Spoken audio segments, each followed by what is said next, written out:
Welcome, everyone, to the Inclusion Podcast. I'm Dr. Julie Costin.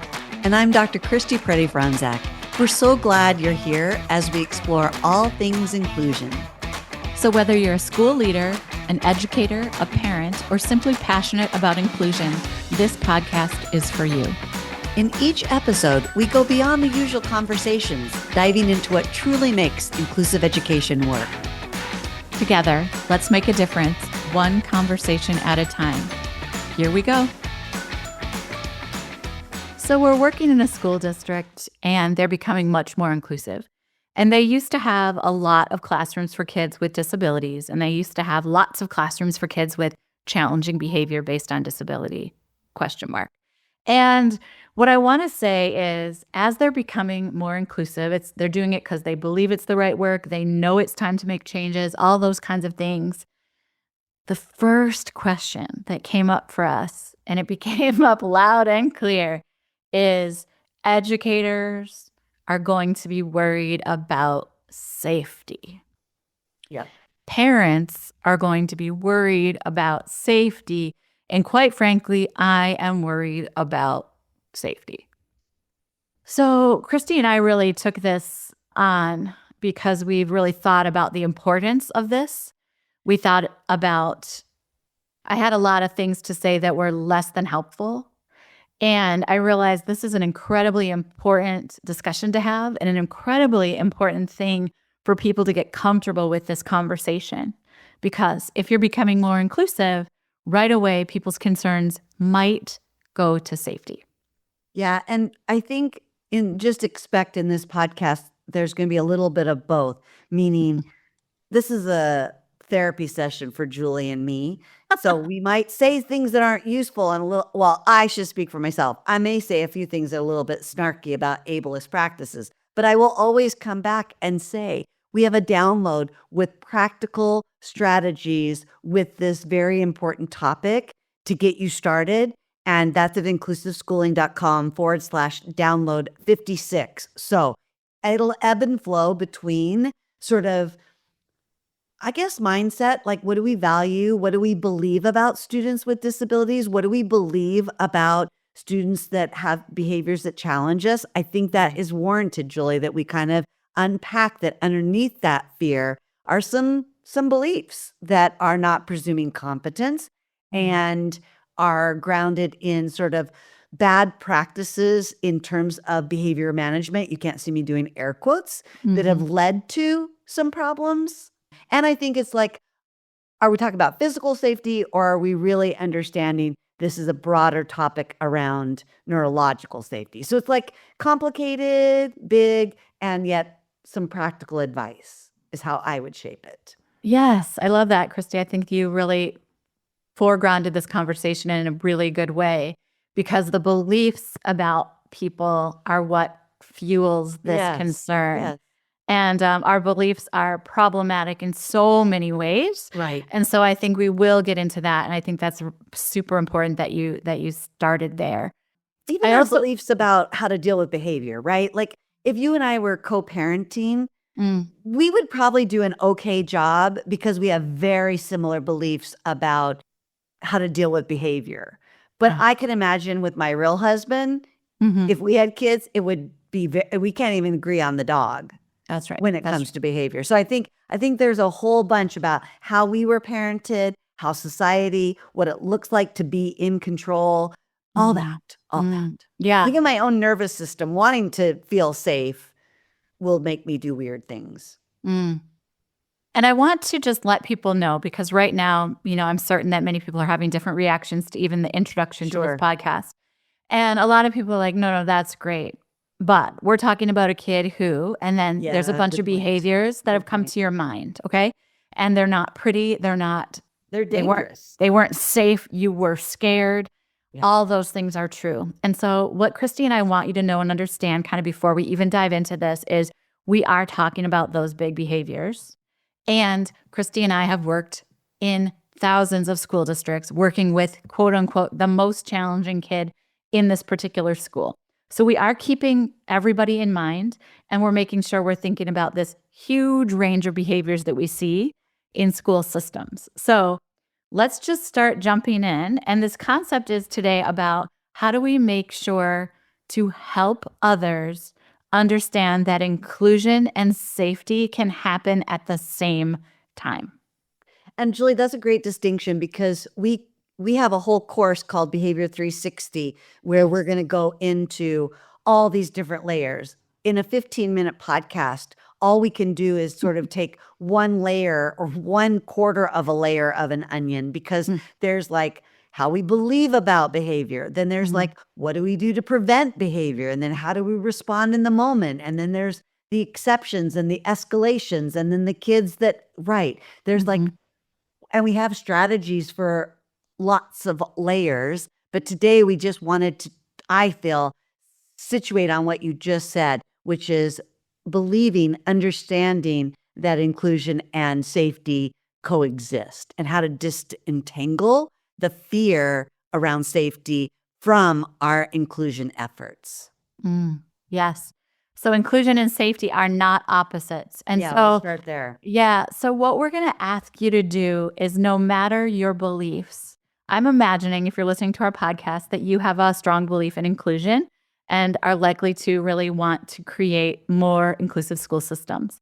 And it is quite possible that someone is going to say to you, but wait, how are we make sure that these kids, I am safe? And so we've got this kind of step-by-step approach. And the first big idea is that we have to name the fear and frame the vision.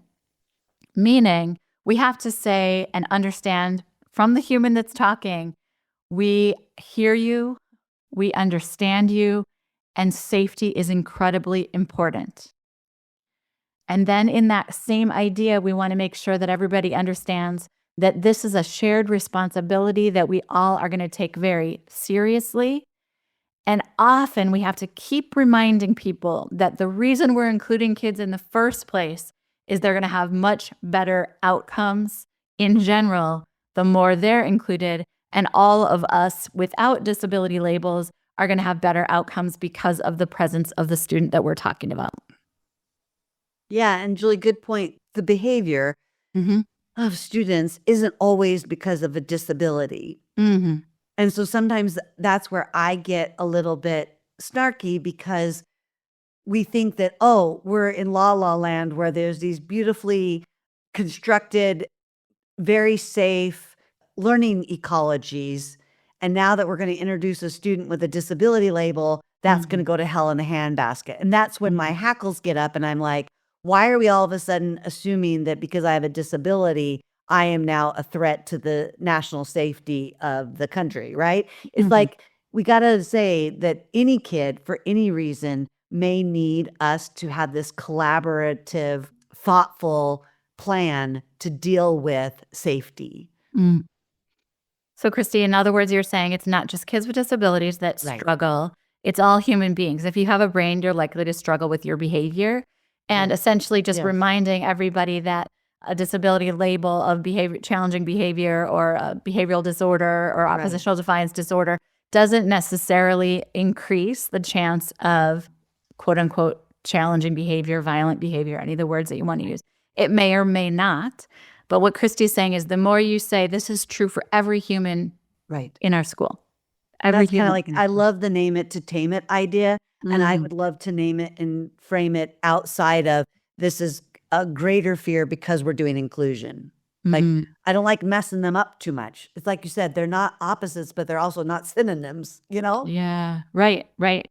And sort of to overconflate or underconflate, we've got to think about those kinds of ideas, right? Yeah. So the first idea is that you really want to listen and provide support to the humans who are asking the question. The second big idea is that we want to provide proactive and ongoing training. Now, Christy's already mentioned that we have a training called Behavior 360 that's amazing and that's comprehensive, and it's about all the aspects of this work. But you don't want to just provide platitudes. You want to have something in humans' hands. Humans are the teachers in this case, so that they know, for example, how do I de-escalate in this situation? How do I make sure that a student can come down from a aroused state to a brain-friendly state for learning?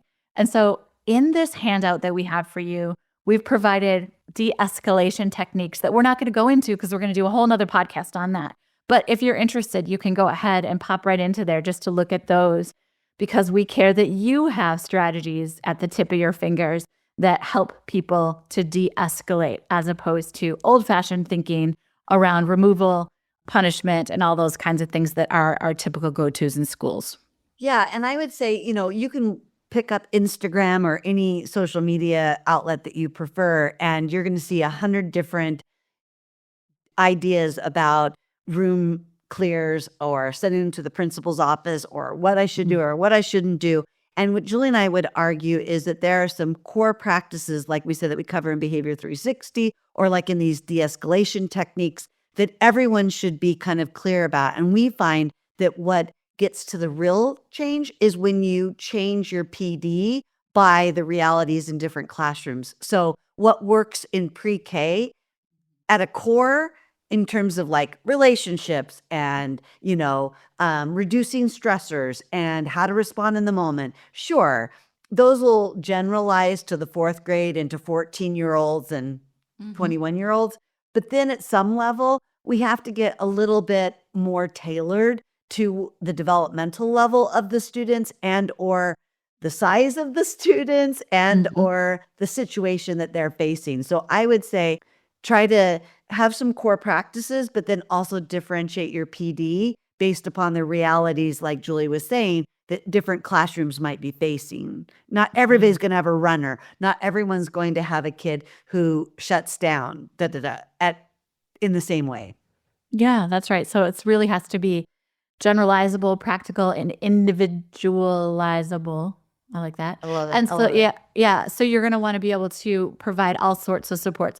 And Christy, I just know that we mentioned Behavior 360, and I also know that people are going to be like, how do I get that? What's that? And so if you're interested, what we'll do is we'll put a link in the show notes about how to get that. Okay. So if you're interested, that's a not free PD for your whole school district, but it's amazing. And you probably are going to want to check it out. So we're going to give you a little support, like a link, so you can see what it is and how much it costs and where it is. Okay.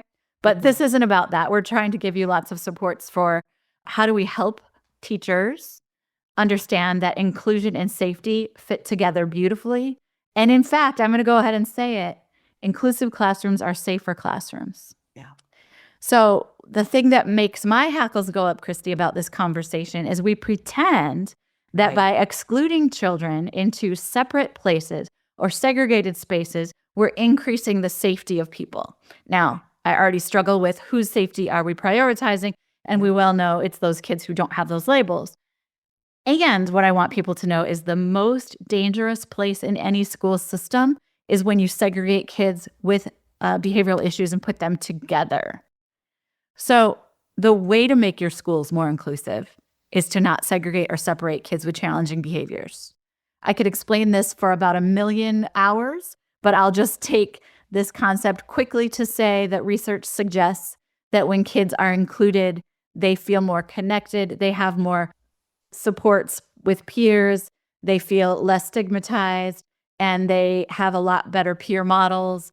I could go on and on, but the point is this: the more kids are included, the safer your schools are. Oh, when you said on and on, I wanted you to go on and on. Like that moment, I was just getting with you. It's like, So it's so important that we have these conversations and just sort of understand why if it, let's say, Julie, someone's had a different experience, that they said, no, Julie, the self-contained classroom or the whole building for kids with disabilities actually reduced the number of self-injurious behaviors or harm to other students, or, things that happen to teachers. I can hear you, and you would be asking us, well, what was the magic? It wasn't the separation that was magical that led to that decrease, right? You would invite us to figure out, what did we do? Because we can probably do that anywhere. Yeah. So 2 things. I'd like to see your data, because I know for a fact that self-contained classrooms and self-contained schools are the most dangerous places for any kid to be. So I'd like to see your research, but let's imagine it's true. And then I'd say, okay, let's imagine that you have these amazing relationships. Good. Those are portable services, and let's get kids back to general education classrooms, and let's start to follow least restrictive environment. So often it'll be a kid who throws a desk, injures a peer, pokes someone in the eye, does something really, really, really big one year, and they have a full-time placement forever and ever in a self-contained classroom. And it's not the same like there's a judge and a jury. There's not the same that we get to decide how long someone stays in these ways. But what happens is kids stay there and stay there and stay there, and their behavior gets worse and worse and worse. And what we have to do is say, okay, let's imagine a temporary support was needed for this kid related to safety. Great. How soon are we getting them back in general education, and what supports are we putting in place? Excellent. So I think, friends, what you'll find at the download for this episode, which is at inclusiveschooling.com/download 56, is you're going to find some of those variations from something on the fly with de-escalation to what Julie and I call student support plans, to her mention of what does it mean to make supports portable, and then how do we still really think about safety, but that we don't do that as a go-to with segregation. Yeah. So, Christy, I want to do something a little different for those of you that are just taking notes. If you're just like, okay, so I came on here to figure out how to assure educators that inclusion and safety can coexist. I'm just going to read the 7 titles of for the handout. So, number 1 is name the fear and frame the vision. So you name the fear for educators and say, the goal is safety, and you support that. The second is provide proactive ongoing training, not just platitudes. The third is model this we're in this together mindset where we all collaborate and we all come together to support learners. The fourth is we clarify what support looks like. And we get very clear on individualized supports for individualized kids. The fifth is we're really clear that safety boundaries, we draw clear safety boundaries without exclusion. So we say, hey, these are the goals for safety in this inclusive setting, and exclusion isn't an option because we know about the deleterious effects of excluding kids. The sixth is we shift focus from managing student behaviors to teaching them to self-regulate. So we give a lot of supports for that. And the seventh one is celebrate wins and share stories.